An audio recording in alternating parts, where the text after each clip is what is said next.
Poland को मजबूती देने के लिए क्या पुतिन वहां पर जा रहे हैं और इसके बाद नेटो को भी यकीन हो गया है कि अगले कुछ दिनों में युद्ध यूक्रेन से बाहर निकल सकता है। लिहाजा नेटो ने लड़ाई की तैयारियों को कैसे तेज कर दिया, इस बारे में एक एक डिटेल आपके सामने। लेकिन उसके साथ साथ इस वक्त ये सबसे बड़ी खबर, जहां पुतिन के खिलाफ पश्चिम के बड़े प्लान को लेकर तैयारी, रूस के खिलाफ जंग तेज करने की तैयारी में है नेटो। और नेटो के रक्षा मंत्रियों की बैठक में कई बड़े फैसले लिए गए हैं। हालांकि बड़ी खबर आपको बता दें, नेटो अपने सैनिकों की संख्या में 7.5% का इजाफा भी करेगा।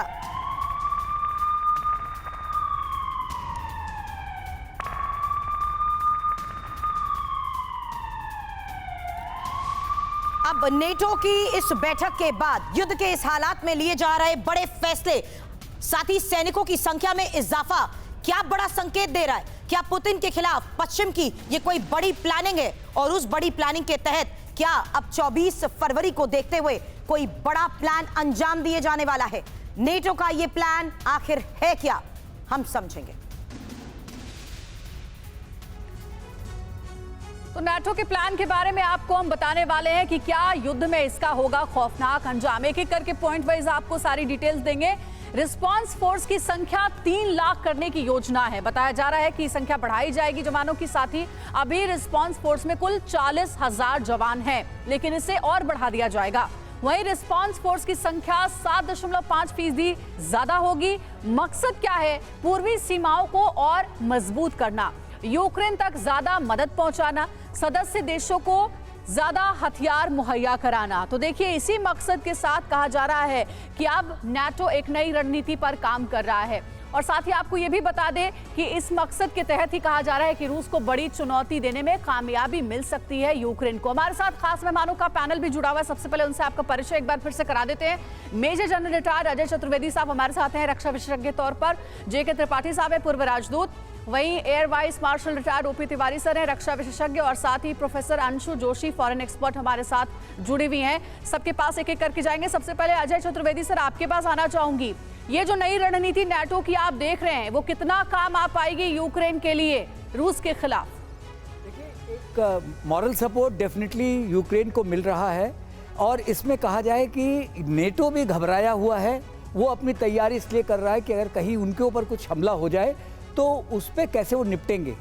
साथ ही लेकिन जो रशियंस का है, रशियंस के ऊपर भी एक दबाव बनाया जा रहा है कि हम तैयार हैं, हम आपके अंदर आ सकते हैं। तो ये जो है, ये स्टेलमेट की सिचुएशन चलती रहेगी। और इसमें जो सबसे बड़ी ख़ास चीज़ वो ये है कि ये नेटो का जो ये रिस्पांस फोर्स है, ये जितनी जल्दी तैयार होगा, कितनी जल्दी इसमें इसको 6 से 8 महीने लगेंगे। क्या ये रिस्पांस फोर्स यूक्रेन के साथ, यूक्रेन की जमीन पर लड़ेंगे रूस के खिलाफ? मेरे हिसाब से कभी नहीं, क्योंकि उसका मतलब तो ये हो गया कि वॉर एक्सकेलेट हो गई। वो कभी दिखाएंगे ही नहीं। लेकिन सर, इसमें एक बड़ी दिलचस्प बात प्रोफेसर अंशु जोशी ये भी है कि एक तरफ है रशिया और दूसरी तरफ है 30 मुल्क। नाटो के तमाम कंट्रीज मिलकर मुकाबला तो कर ही रहे हैं ना रशिया का। उसके बावजूद भी अपनी ताकत में इजाफा करने की जरूरत पड़ रही है। रूस इतना मजबूत नजर आ रहा है अभी भी? वो तो हमें दिखाई दे रहा है, हर तरीके से दिखाई दे रहा है। मैंने अभी कुछ देर पहले कहा अजाइल स्ट्रेटजी रशिया एक्सियार करेगा, वो हमें दिख रहा है। जगह जगह उसने हमले तेज कर दिए। अच्छा, एक इंटरेस्टिंग पॉइंट है कि हम बार बार ये चर्चा कर रहे हैं कि पोलैंड युद्ध में शामिल हो जाएगा क्या, पोलैंड का इस्तेमाल होगा क्या। हम ये ना भूलें कि पोलैंड ऑफिशियली नाटो का मेंबर है, और अगर पोलैंड की धरती का उपयोग हो जाता है या पोलैंड अगर युद्ध में शामिल हो जाता है तो वो एक direct NATO versus Russia war हो जाएगा। वो तो कहा रमजान कादिरोव ने यही कहा कि पोलैंड पर भी हम डायरेक्ट अटैक कर सकते हैं। तो यदि पोलैंड के खिलाफ युद्ध होता है तो वो फिर सीधे सीधे नाटो पे आक्रमण, कलेक्टिव सिक्योरिटी के सिद्धांत के तहत युद्ध माना जाएगा। इस पूरे वॉर में जो नाटो मेंबर रूस के खिलाफ सबसे ज्यादा एग्रेसिव दिखा है, कम से कम अपने बयानों में, वो पोलैंड ही है। उसकी मंशा साफ दिख रही है कि वो मेंटली अपने आप को तैयार कर रहा है कि कल को हमारे ऊपर होगा तो हम। रवि, यदि पोलैंड इस युद्ध में कूदता है या उसे यदि इस युद्ध में जोड़ दिया जाता है तो इसके परिणाम बहुत घातक होंगे। तब ये विश्व युद्ध में बदल। और मुझे पोलैंड का वो बयान याद आता है जब पोलैंड ने युद्ध के शुरू में कहा था कि दरअसल यूक्रेन हमारी जंग लड़ रहा है, यानी नाटो की जंग लड़ रहा है। जंग तेज हो सकती है, यूक्रेन को ज्यादा हथियारों की जरूरत। नाटो चीफ का ऐलान, गोला बारूद का उत्पादन बढ़ाना होगा। नाटो के उत्पादन के मुकाबले यूक्रेन की खपत ज्यादा है। यूक्रेन के गोला बारूद का भंडार तेजी से खत्म हो रहा है, ये नाटो चीफ ने कहा है। और इसी वजह से वो कह रहे हैं कि ये उत्पादन बढ़ाना होगा। चर्चा को आगे बढ़ाने से पहले कुछ आंकड़े भी आपके सामने रखना चाहते हैं, क्योंकि जिस लिहाज से नेटो युद्ध के इस हालात में फैसले लेने के लिए क्या मजबूर हो चुका है, ये बड़ा सवाल है। दूसरा, अपने एक्सपर्ट्स के साथ डॉक्टर अंशु जोशी, जो आपने बात कही है, ये हमें नहीं भूलना चाहिए कि नेटो देश सफर करते आ रहे हैं पिछले 1 साल में। रशिया ने मुश्किलें हर लिहाज से नेटो के लिए खड़ी की हैं। आज नेटो देशों के मंत्रियों की ये जो बैठक हो रही है, उसमें क्या मुख्य तौर पर बातें की जा रही हैं, इस पर नजर डालना बहुत जरूरी है। और एक एक इंफॉर्मेशन भी अब आपके सामने होगी, क्योंकि नेटो देशों के मंत्रियों की ये बैठक जिस समय में हो रही है, उससे ये तो साफ है कि जंग अभी खत्म होने वाली नहीं है। और जाहिर है, हथियारों की मांग जिस लिहाज से बढ़ती जा रही है, ये जानना जरूरी है कि हथियारों को लेकर यूक्रेन डिमांड किस तरीके से बढ़ाता जा रहा है, और क्या पश्चिम देश वो डिमांड पूरी कर सकते हैं, बड़ा सवाल बना हुआ है। क्योंकि यहां पर देखिए, टैंक के लिहाज से, तोप के लिहाज से, फाइटर जेट और मिसाइल लॉन्चर्स के लिहाज से वो आंकड़े आपके सामने हैं। 500 टैंक, 1000 तोप, 200 फाइटर जेट और 300 मिसाइल लॉन्चर्स। यूक्रेन की मदद को लेकर ये डिमांड अमेरिका क्या पूरी कर रहा है? अमेरिका के अब्राम टैंक किस तरीके से बड़ी भूमिका निभा रहे हैं मदद के तौर पर? जर्मनी के लेपर्ड 2 टैंक, जो हालात अभी बने हुए हैं उसमें ब्रिटेन के चैलेंजर 2 टैंक और नेटो के 321 टैंक। क्या, मेरा सवाल एक बार फिर से तिवारी सर उस लिहाज से बहुत इंपॉर्टेंट है, वॉर एस्केलेट हर लेवल पर हो चुकी है, इसीलिए ये बड़ी डिमांड की जा रही है। लेकिन इस बीच बड़ी खबर यह भी है कि रूस से संभावित युद्ध की तैयारियों में नेटो जुट चुका है, और नेटो ने अब सर्विलांस सिस्टम को मजबूत करने के लिए बात शुरू कर दी है। अब मिसाइल हमलों से बचने के लिए नेटो की क्या ये बड़ी तैयारी है? क्योंकि सैटेलाइट ने वर्चुअल नेटवर्क सिस्टम की जिस तरीके से तैयारी के संकेत दिए हैं, उसको लेकर भी इंफॉर्मेशन वॉल पर एक एक डिटेल होगी कि क्या अब सर्विलांस नेटो बढ़ाएगा। हालांकि ये इंफॉर्मेशन अब देखिए किस तरीके से इस तैयारी का बड़ा संकेत है। इंफॉर्मेशन वॉल पर मैं चाहूंगी वो सारी डिटेल्स अब आपके सामने हो, जहां पर नेटो नेशनल और कमर्शियल सैटेलाइट से वर्चुअल नेटवर्क लॉन्च करने वाला है। Timing important.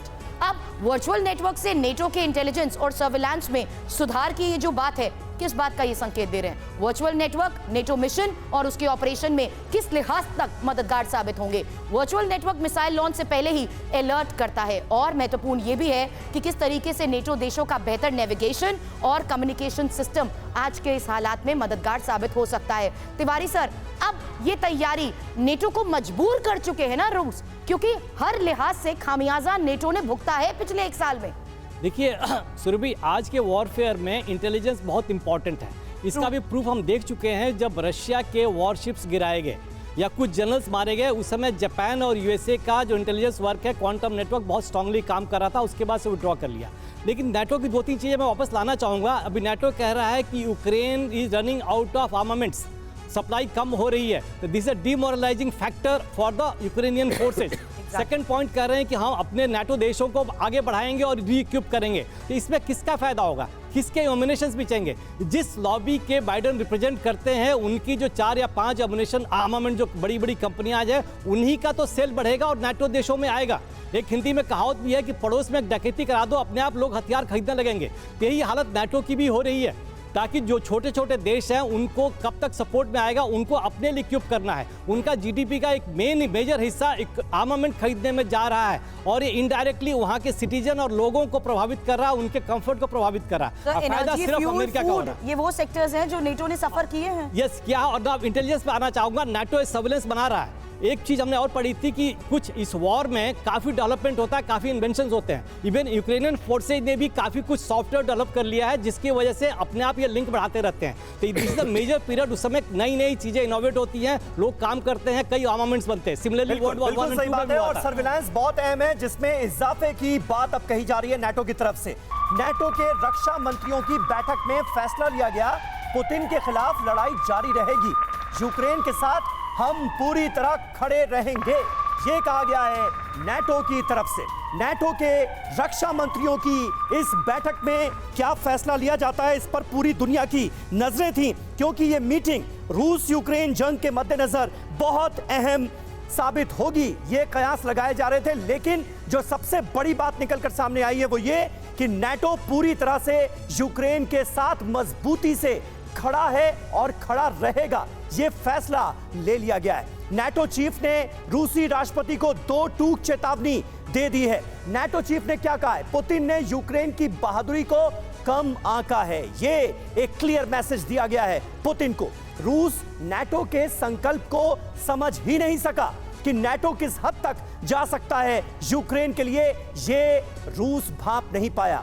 ये बताया जा रहा है जब तक यूक्रेन की जीत नहीं तब तक नाटो साथ देगा। देखिए कितनी बड़ी बात कही गई और इससे ज़ेलेंस्की के हौसले कितने बुलंद होंगे आने वाले वक्त में। यूरोपियन यूनियन के साथ मिलकर हम काम कर रहे हैं, ये बताया गया है। यूक्रेन की संप्रभुता की हम हर हाल में रक्षा करेंगे, यानी कुल मिलाकर तमाम नाटो कंट्रीज आज की तारीख में चट्टान की तरह खड़े हुए हैं यूक्रेन के साथ। ये बताने की कोशिश नाटो के रक्षा मंत्रियों की इस बैठक में की गई है। नाटो यूक्रेनी सेना को और ट्रेनिंग देगा, क्योंकि ट्रेनिंग बहुत अहम है। यूक्रेनी सेना को नाटो और मजबूत बनाने की प्लानिंग कर रहा है। तमाम अत्याधुनिक हथियार तो दिए ही जा रहे हैं, साथ ही उन्हें कैसे चलाएं यूक्रेनी सैनिक, इसकी ट्रेनिंग भी दी जा रही है। नाटो यूक्रेनी फौज को और आत्मनिर्भर बनाएगा। नाटो योजना बनाएगा कि यूक्रेन बचाव करने में सक्षम हो। नाटो यूक्रेन को मदद के साथ उसकी फौज को आधुनिक ट्रेनिंग भी देगा और यह सिलसिला लगातार जारी भी है। यूक्रेन को सोवियत दौर से निकालकर मॉडर्न बनाया जाएगा, ये कहा गया है।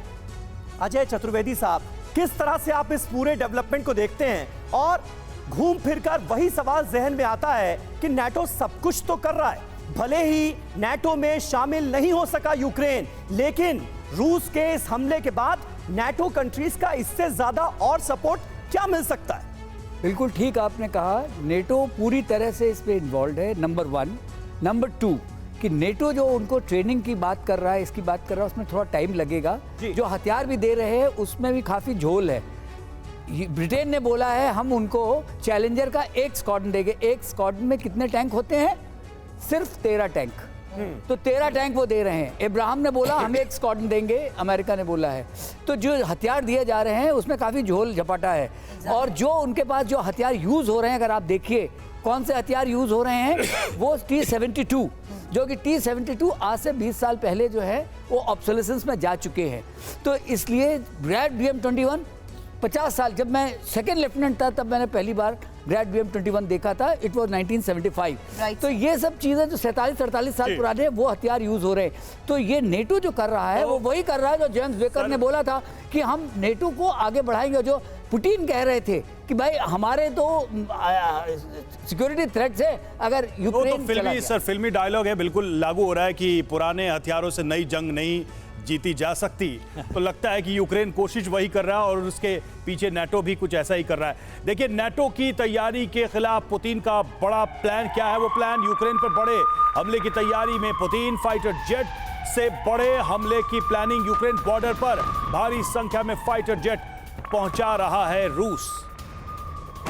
तो लगातार रूस की तैयारी, और ये एक नई तैयारी दिख रही है। जिस बात का जिक्र बार बार किया गया इस युद्ध के दौरान कि भाई रूस अपने एयर पावर का इस्तेमाल क्यों नहीं कर रहा है, रूस ने अपने वायु शक्ति का अभी तक खुलकर इस्तेमाल क्यों नहीं किया, क्या ये खबर उसी के संकेत हैं? जिस तरह से अभी जो जानकारी समझ में आ रही है और जिस तरह की बड़ी तैयारी दिखाई दे रही है, आइए आपको बताते हैं कि रूस बड़े हवाई हमले की तैयारी कर रहा है, कैसे कर रहा है, क्यों कर रहा है। तो रूसी एयर स्ट्राइक की इनसाइड स्टोरी क्या है, जल्दी से उसको समझते हैं। ग्राउंड पर यूक्रेनी फोर्स मजबूती से लड़ रही है और कम से कम पुतिन की सेना को इतना तो एहसास हो गया है कि जमीन पर यह लड़ाई लंबी खिंच चुकी है। पश्चिम से मिले टैंक का रूसी सेना के खिलाफ इस्तेमाल किया जा रहा है और हवाई हमले के जरिए यूक्रेन को बर्बाद करना चाहता है रूस। शुरू में यह कहा गया कि हवाई हमले के जरिए थोड़ा ग्राउंड को सॉफ्ट किया जा रहा था, लेकिन अब बड़े हमले की तैयारी दिखाई दे रही है। हवाई हमले में यूक्रेन पर भारी पड़ेगा। रूस और डोनेस्क और खेर्सोन के कब्जे में भी हवाई हमला कारगर रहा है। तो यह बड़ी तैयारी यहां पर साफ तौर पे नजर आ रही है। तिवारी सर, क्या देर आए दुरुस्त आए ये कह सकते हैं? जो एयर पावर है रूस का, उसका इनिशियली इतना इस्तेमाल नहीं किया गया, अब जो खबर है उसको सच मान ले तो एक बड़ी तैयारी कर रहा है रूस हवाई हमले की। देखिए रवि, एयर पावर का महत्व तो बहुत ज़्यादा है तवार में। एयर पावर के 3 तरीके के यूज होते हैं। एक तो होता है इंटरडिक्शन, अगर उनके फाइटर एयरक्राफ्ट आ रहे हैं तो उनको काउंटर करने के लिए, वो इस केस में है ही नहीं। दूसरा होता है ग्राउंड अटैक, उसमें एयर बेस इंफ्रास्ट्रक्चर बेसेस जहां पर भी उसको डिस्ट्रॉय किया जाता है, उसकी एक्यूरेसी जो एयरक्राफ्ट से हम फायर करते हैं उससे ज़्यादा होती है और काफ़ी डिस्ट्रॉय कर सकते हैं। तीसरा होता है ग्राउंड अटैक, अब दूसरा होता है इंटेलिजेंस। इस एयर पावर का जो है ना मास स्केल, मतलब without using a mass destruction weapon you can launch so many aircraft. एक साथ कई सारे इक्विपमेंट, कई सारे बेसेस, कई सारे इंफ्रास्ट्रक्चर बेसेस डिस्ट्रॉय किए जा सकते हैं।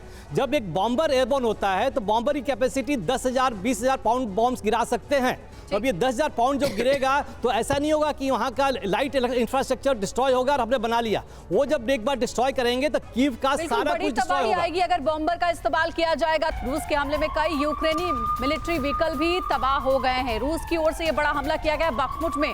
रूसी टैंकों ने दिखाया है अपना जबरदस्त एक्शन और इसका वीडियो भी जारी करके रूस ये बता रहा है कि बखमुट में जो जंग है वो कितनी ज्यादा तेज हो गई है। बखमुट के बारे में बार बार कहा जा रहा है कि रणनीतिक लिहाज से बहुत ही महत्वपूर्ण इलाका है बखमुट और इसलिए यहाँ पर यूक्रेन जहाँ बखमुट को बचाने की कोशिश में लगा है तो रूस यहाँ पर हमले इसीलिए ज्यादा तेज कर रहा है ताकि बखमुट पर पूरे तरीके से कब्जा पाया जा सके।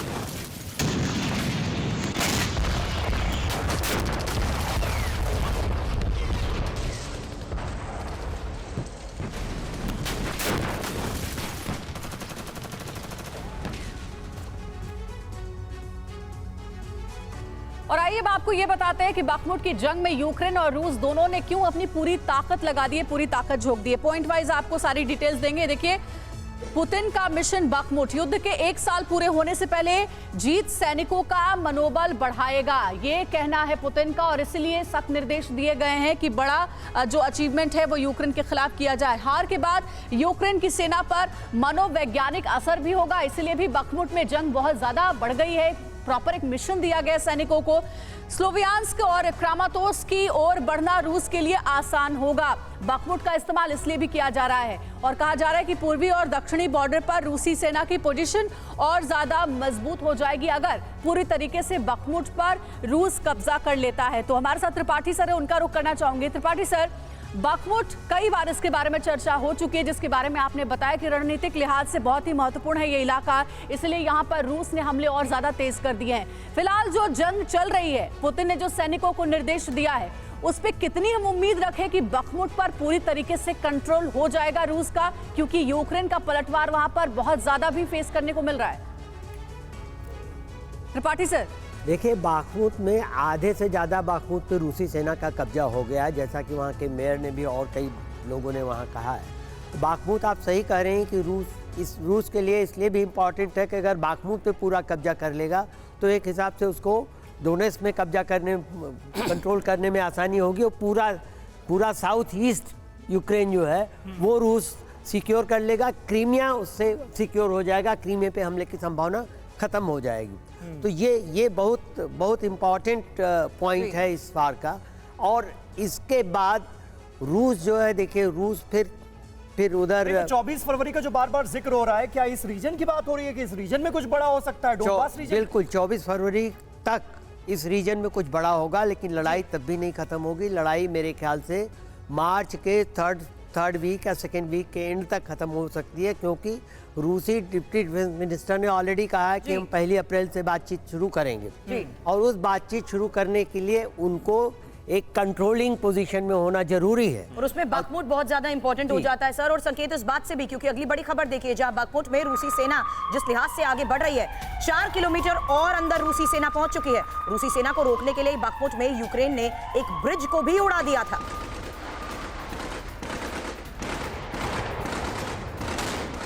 अजय सर, इन तस्वीरों के साथ साथ इस बात के संकेत बहुत ज्यादा हो गए थे कि ज्यादातर कंट्रोल उन इलाकों में लिया जा रहा है जहां से इम्यूनिशन की डिप्लॉयमेंट हो रही है।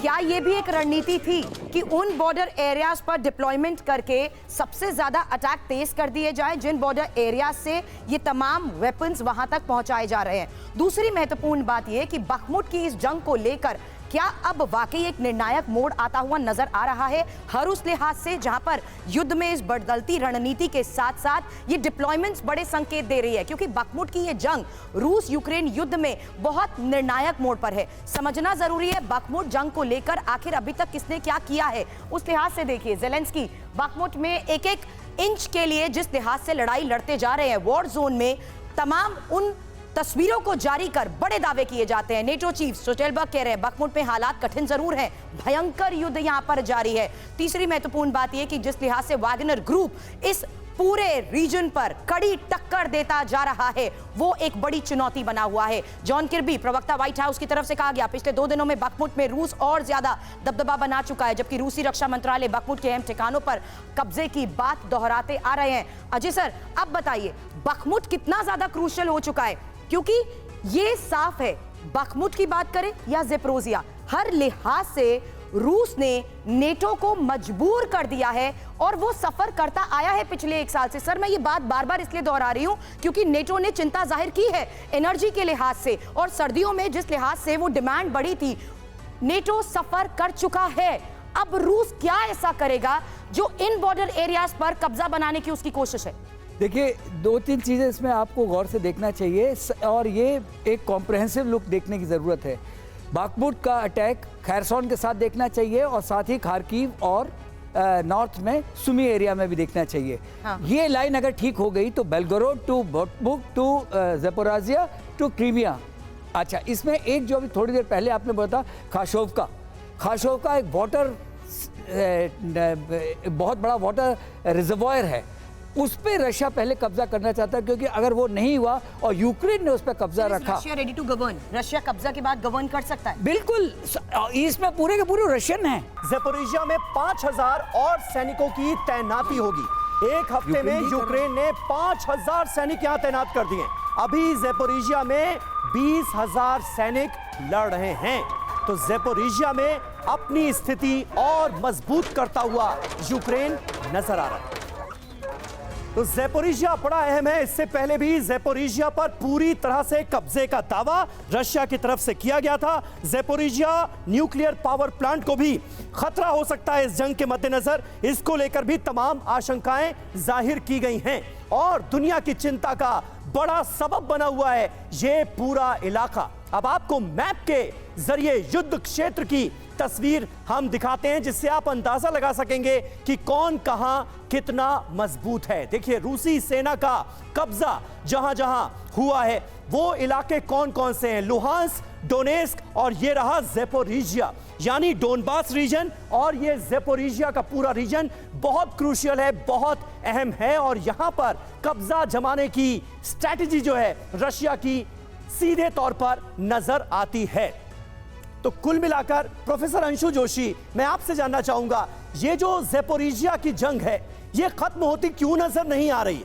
एक वक्त ऐसा था जब ज़ेपोरिज़िया पर पूरी तरह से ऐसा लग रहा था कि रूसी सेना का कब्जा हो गया है और हमने इस युद्ध में बार बार देखा है ऐसे तमाम इलाके जहां लगा कि रूस ने यहां कब्जा कर लिया। कुछ दिनों बाद स्थिति पलटती हुई नजर आई। वही स्थिति आज यूक्रेन की ज़ेपोरिज़िया में नजर आ रही है। यूक्रेन एक बार फिर से यहाँ हावी होता दिख रहा है। देखिए समीर, आप यदि ज़ेपोरिज़िया को देखें तो पूरे यूरोप का सबसे बड़ा न्यूक्लियर कैपेबिलिटीज का प्लांट है। बिल्कुल। और जब हम यूक्रेन की ओर देखते हैं तो यूक्रेन की जो डिपेंडेंसी है अपनी एनर्जी सप्लाईज के लिए वो ज़ेपोरिज़िया पे बहुत बड़ी रही है। और जब यहाँ पर रशियन बमबारी चल रही थी और कब्जा हो रहा था, अब IAEA की तरफ से लगातार चेतावनी आ रही थी कि बड़ा न्यूक्लियर एक्सीडेंट यहाँ पर हो सकता है। इसलिए इनफैक्ट यूनाइटेड नेशंस और IAEA इस पर कंट्रोल की बात कर रहे थे, लेकिन न तो यूक्रेन न रशिया ज़ेपोरिज़िया को छोड़ना चाहेंगे। इसीलिए हमें इस प्रकार की स्थितियां लेकिन अंशु जी, ऐसा क्यों हो रहा है बार बार, चाहे ज़ेपोरिज़िया हो, बखमुत का इलाका हो, सुमी का इलाका हो, या इससे पहले भी जो रूस के टारगेटेड इलाके थे जहां पर हमले एक समय में बहुत तेज कर दिए गए, ऐसा लगने लगा कि उन इलाकों पर कब्जा हो गया। बिल्कुल। उसके बाद हमने देखा कि उन इलाकों से सेना को पीछे भी पुतिन ने हटाया और दूसरा वहां से कंट्रोल भी हट गया। यूक्रेन का पलटवार वहां ज्यादा देखने को मिला। ये स्थिति क्यों है? क्लियरिटी क्यों नहीं है इलाकों को लेकर? युद्ध में हर दिन एक नया चैप्टर खुलता है, नया चैप्टर बंद होता है और वस्तुस्थितियां बदलती रहती हैं। लेकिन मुझे 1 मिनट का समय दीजिएगा। देखिए, नाटो देशों को समझने की जरूरत है कि वे नाटो एक मिलिट्री अलायंस का तो पार्ट है, लेकिन साथ साथ वो यूनाइटेड नेशंस का भी पार्ट है। वो क्यों नहीं इस युद्ध को अंत की ओर ले जाना चाह रहे हैं? वो बार बार इस युद्ध में नया ईंधन झोंक रहे हैं। और ये समझने की बात है कि एक नियो लिबरल जो वर्ड था वो वापस रियलिस्ट वर्ड हो गया है। ऐसा फील हो रहा है कि अमेरिका के जाल में नेटो भी फंसा हुआ है, ना निकल पा रहा है ना। सर लेकिन ये जो मैप मानचित्र हमने अभी दिखाया, मतलब एक प्रोबेबल आपको कंडीशन क्या लगती है युद्ध समाप्त होने के बाद? ये जो मानचित्र है ये बदल कर क्या होने वाला है? देखिए, सबसे पहले तो हम ज़ेपोरिज़िया पे आते हैं। ज़ेपोरिज़िया जो है वो न्यूक्लियर पावर प्लांट इस ओर है नीपर नदी के, और उस ओर टाउन है। तो न्यूक्लियर पावर प्लांट पे रूस का कब्जा हो गया, रूस ने उसको सिक्योर भी कर लिया है। अब लड़ाई हो रही उस साइड, नदी के उस साइड करने की।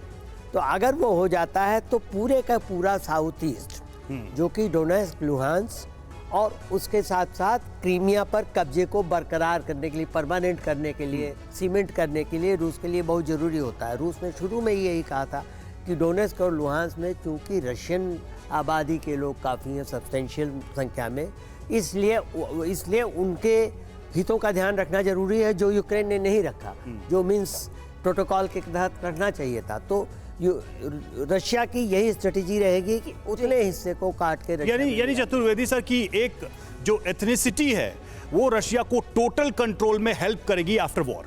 बिल्कुल। एक इसमें एक जो लड़ाई में जो आपने इससे पहले थोड़ी देर पहले एक सवाल पूछा था कि बार बार स्थिति क्यों बदल रही है, रशिया में कुछ दिन पहले एक जो बहुत बड़ी कमजोरी थी, फुट ऑन ग्राउंड कम थे उनकी इन्फेंट्री की।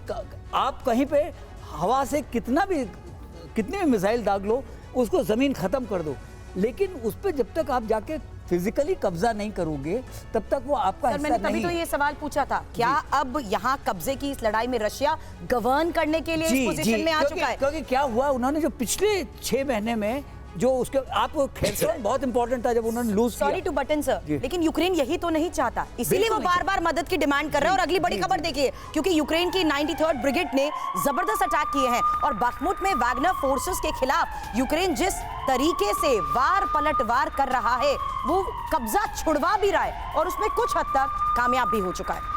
बिल्कुल। जब तक ये इन्फेंट्री को नहीं लाएंगे तब तक ये लड़ाई खत्म नहीं हो सकती। और जो अभी इन्होंने एक मोबिलाइजेशन किया था उसके ट्रूप्स अब आने लगेंगे। उसके अलावा उन्होंने जनरल मोबिलाइजेशन भी ऑर्डर किया है, तो स्प्रिंग ऑफेंसिव में उसका उनको फायदा मिलेगा। अमेरिकी रक्षा मंत्री लॉर्ड ऑस्टिन ने इस बात की उम्मीद जताई है अगले महीने यूक्रेन आक्रामक कार्रवाई करेगा। ऑस्टिन का कहना है कि ब्रसेल्स में नेटो के रक्षा मंत्रियों के साथ बैठक के बाद ये महत्वपूर्ण बयान दिया गया है। रूस युद्ध में नए सैनिकों को शामिल कर रहा है, ये जानकारी भी उन्होंने दी। रूस के नए सैनिकों को अच्छी ट्रेनिंग नहीं मिली है। यूक्रेन को फाइटर जेट देने पर ऑस्टिन का बयान देने से इनकार। और अंजलि, प्रोफेसर कपिल कुमार हमारे बीच इस वक्त होते तो वो यही कहते कि एक बार फिर देखिए अमेरिका ने कहा है चढ़ जा बेटा सूली पर। और देखिए बाखमुत से अहम खबर है, बाखमुत की लड़ाई पर व्हाइट हाउस का बयान सामने आया। बाखमुत में यूक्रेनी सेनाओं के पीछे हटने से इनकार नहीं, बाखमुत में पीछे हटने का फैसला कीव करेगा, ये बताया गया है व्हाइट हाउस की तरफ से। तो बिल्कुल, और देखिए बाखमुट को लेकर बल्कि हमारे जितने एक्सपर्ट्स हैं उन्होंने कहा कि बाखमुट नहीं, बाखमुट के बाद एक पूरी प्लानिंग रूस की नजर आ रही है और एक यूक्रेन का बड़ा हिस्सा जो है उस पर एक टोटल कंट्रोल स्टैब्लिश करने की बात सोची जा रही है। और आपको याद होगा कि वैगनर ग्रुप के चीफ ने यह कहा था कि युद्ध जीतने में भी समय लग सकता है, लेकिन युद्ध को जीतना और फिर वहां पर एक पूरी की पूरी स्टैब्लिशमेंट बनाना, ये दोनों बातें अलग है और उसके लिए एक टोटल कंट्रोल जरूरी है रूस को। बहरहाल देखिए, नाटो के हथियार खत्म हो रहे हैं, इसको लेकर नाटो की अपनी चिंताएं हैं। रूस से जंग होने पर नाटो के हथियार चंद दिनों में खत्म हो जाएंगे। और सर्वे में क्या कहा गया, सर्वे में नाटो देशों के हथियारों की कमी पर खुलासा हुआ है। रॉयटर्स के हवाले से यह बात कही जा रही है, नाटो देशों के पास यूक्रेन वॉर से पहले हथियारों की कमी थी और वॉर शुरू होने पर नाटो देशों को हथियारों का स्टॉक तैयार करने को कहा गया। अब कई नाटो देश हथियारों को लेकर अपना टारगेट पूरा करने में नाकाम रहे हैं और यह चीज इस वॉर में भी दिख रही है। तिवारी सर, जो बात आपने शुरू में कही थी कि भाई अमेरिका का एक इंटरेस्ट है, ऐसे बड़े हाउसेज हैं, बिजनेस हाउसेज हैं जो इस बिजनेस में हैं, वो इसके पीछे खेल रहे हैं। ये जो इंटरेस्ट है ये दुनिया को कितनी आग में झोंक कर रोकेगा, आपको क्या लगता है? कहीं ऐसा ना हो कि खेल खेल में अमेरिका भी झुलसने लगे, क्योंकि दूसरे विश्व युद्ध में अमेरिका बड़ा आराम से बाहर से बैठकर सब कुछ देख रहा था, लेकिन सबने देखा कि क्या अंजाम। रवि, इस बात से पूरे सहमत हूँ कि अमेरिका बाहर से सब कुछ देख रहा है और सबसे ज़्यादा मजे जो बात है, जो कपिल साहब की बात कर रहे थे, उन्हीं का है। अब देखिए, नाटो के सारे देश कह रहे आर्मामेंट की कमी हो रही है। इसका मतलब कि आप आर्मामेंट खरीदो, एमुनेशन खरीदो, और खरीदोगे कहाँ से? बड़े बड़े देशों के। तो नाटो के जो उतने डेवलप्ड कंट्री नहीं है, जो थोड़ा गरीब देश है, हमेशा कहा जाता है गरीब लोगों का ही नुकसान होता है। नहीं मैं सर, कहूंगा लेकिन आम लेकिन देश को- बात वही है ना हाँ। कि युद्ध तो आपने शुरू करवा दिया, लेकिन खत्म करना क्या आपके नियंत्रण में है? अमेरिका क्या इतना है पावरफुल कि button on and button of, war शुरू और वॉर खत्म, क्या अभी भी है बाइडेन की सिचुएशन वो? देखिए, शुरू तो करा दी थी। अभी त्रिपाठी साहब भी बता ही रहे थे कि इन्होंने कई बार इंडिकेशन दे चुके हैं इनको कि भाई आप और रुको, लेकिन जेलेंस्की का इतना बड़ा हो चुका है पेस, वर्ल्ड में इतना बड़ा ओपिनियन बना लिया कि अब विड्रॉ करना उनके लिए मुश्किल हो रहा है। अब क्यों हो रहा है वो जाने।